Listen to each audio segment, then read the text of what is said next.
Hey guys, today we're going to tell you how to work with text effects.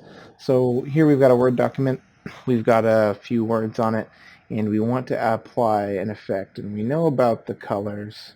That's really basic. We could change the color of it, sure. We could add a highlight color even. We've seen all that, we know about that. But it's not quite enough. We kind of want to jazz up our text. So we're going to use this tool up here called Text Effects and Typography.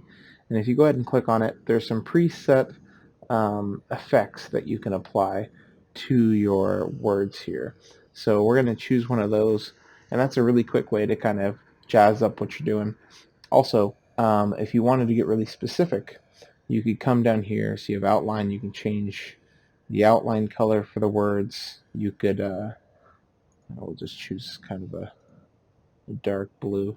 You can change the shadow on your words. So let's go with one that's kind of, no, let's go with leaning back.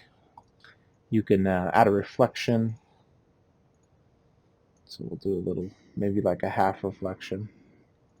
And you can add a glow as well.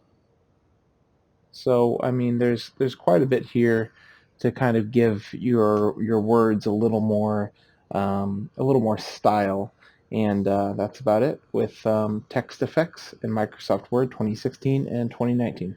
We really appreciate you guys watching our videos. We make these for you guys, and we always want to know that we're making content that helps you guys out. So if you have a chance, leave a comment if you have anything to add, or if you find this video helpful, go ahead and hit that subscribe button for us. We appreciate it. Thank you guys.